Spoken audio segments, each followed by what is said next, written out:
Campbell, he didn't play and he went into the locker room at some point. Yeah, he said he didn't want to play today. Has that ever happened to you where players said they didn't want to play in a game? No. I never seen no shit like that happen before, so. Pride is a very powerful motivator. We're going to find out who wants to be here the next few weeks. At the end of the day, more the story, you just can't put on your team mid-game for sure. The focus is to win games and to put our best out there. We're playing 3 good teams to finish this year off. And honestly, I want to finish strong heading into next season, because that carryover is real.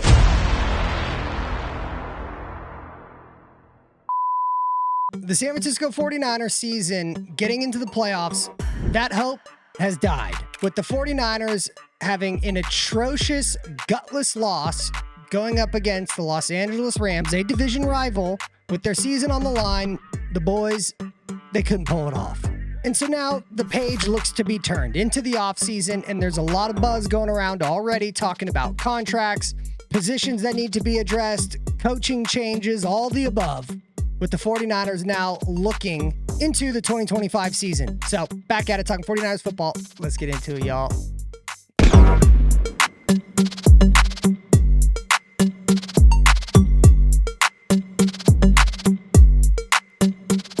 Yo, what's up, everybody? It's your boy, Ryan Tigey, back in action. The San Francisco 49ers, been a bad season. Nothing works out. A lot of weird shit has gone down, whether it be personally for the individual players and just in terms of football, the ball did not bounce their way, really, on any occasion in any game. 4 of 6, 44 yards. Oh, it's a block punt by C.J. Ham! Way to go, C.J.! And it's picked up by Theo Jackson! It was a disaster of a year.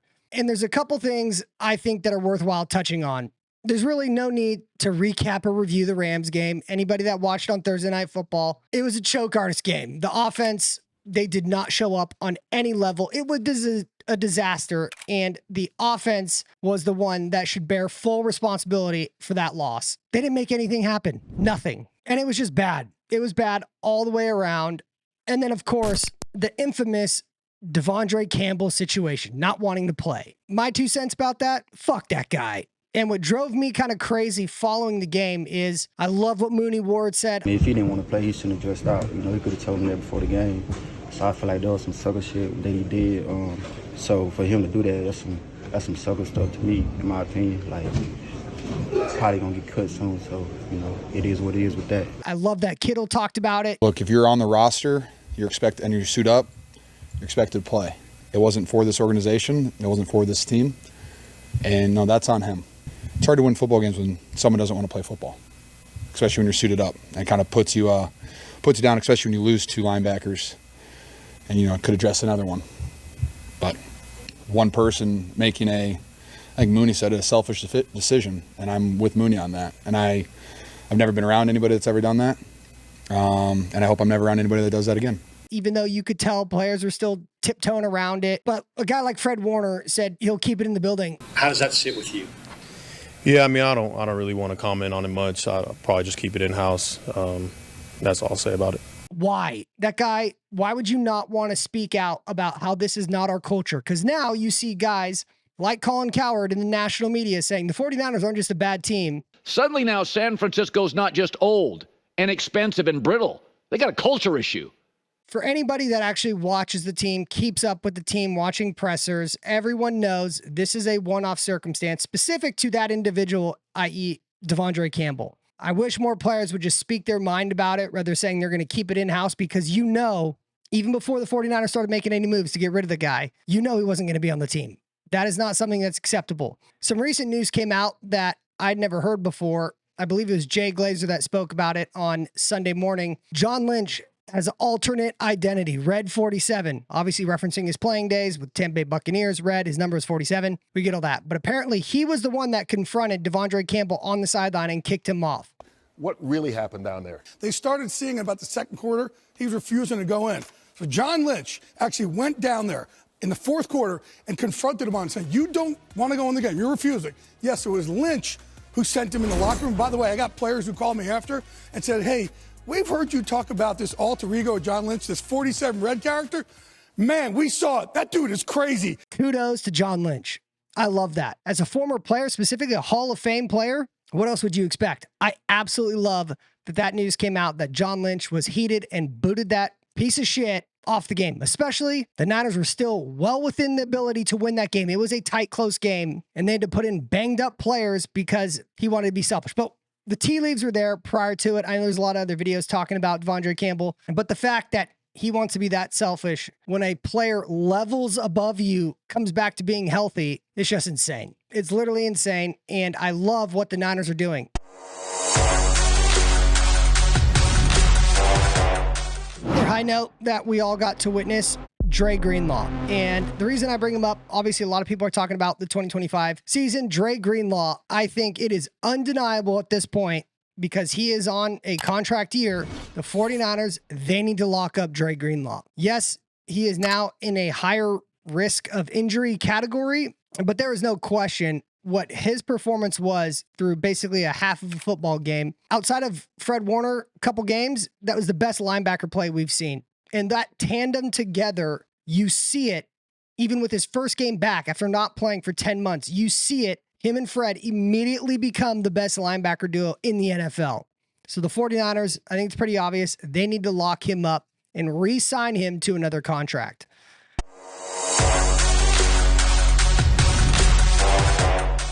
And then, of course, there is a lot of news coming out around Brock Purdy. What should the 49ers pay him? Should they pay him? Should they have him play out his next year contract? Well, news came out this past weekend that Brock Purdy, this has got to be coming from the agent, that Brock Purdy wants to get paid top of the market. $55 million plus is what the reports were that were all over the internet talking about. He won't take a lesser contract amount. Now, there's a lot of people that say they're all about it. There's a lot of people that are saying, don't do it.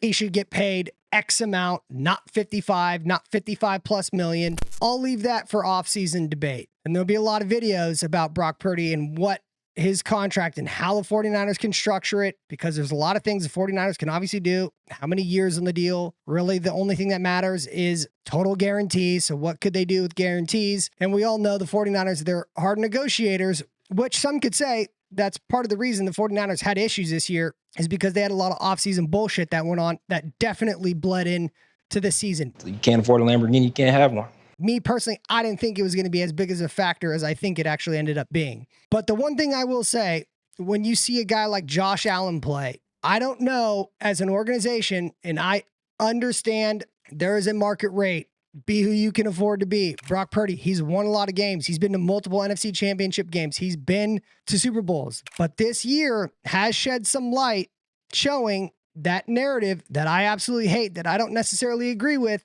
But when he doesn't have certain players at his disposal, his numbers do go down. And it is without question, this year is a regression relative to what he's been in prior years. But I think, for me, the main concern, again, when you look at a player like Josh Allen, I don't understand how you'd pay Brock Purdy more than Josh Allen. I get it. There is a lot of factors that go into this. Josh Allen got paid a couple years ago. Dak Prescott just made $60 million a year. Tua Tagovailoa is getting paid a boatload of money. So there's a rhyme and a reason. People can argue either side. But outside of that, I still very much believe Brock Purdy, he's the quarterback. There's no other better alternative or solution. So let's stop with the just don't pay him. Brock Purdy deserves to get paid. He's going to get paid. He's going to get paid a lot of money. But the 49ers have to tread a careful line with, one, how quickly this deal gets negotiated.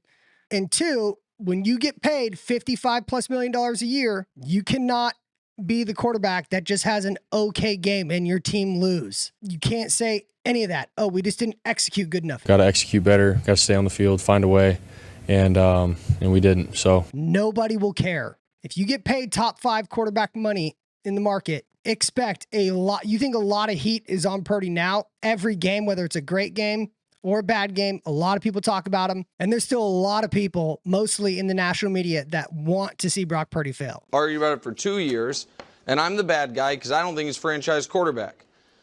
If you're not a franchise quarterback. No, I wouldn't pay him this offseason. But my biggest reservation is, it is clear Brock Purdy is not great in bad weather games. The Rams game, it was raining in California.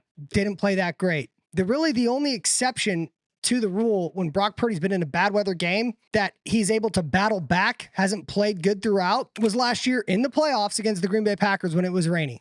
He was able to battle the team back in bad weather. It was misting, but it is going to be very hard for a team to win a Super Bowl because you get there a lot of different ways. The 49ers have had the luxury of being at home this past season, but then of course you've seen them go on the road, weather not being a factor necessarily, but it's not always going to work out like that. The bad weather games, Brock Purdy has not played good in whatsoever, and that is a major concern. And although he has the advantage of being a quarterback in California, the nicest weather in the United States, you can't have a quarterback at that amount, $60 million a year, who struggles consistently throughout his career in bad weather games. That's my biggest reservation. Bad weather games, Brock Purdy, they don't go together. And we've seen the results. Although he does have one big lever at his disposal, obviously, the divisional round of the playoffs against the Green Bay Packers, which he ended up winning. So there will be a lot of talk and discussion about Brock Purdy. That's my initial thoughts, just as I'm starting to see a lot of conversation already start to heat up, and the season's not even over yet.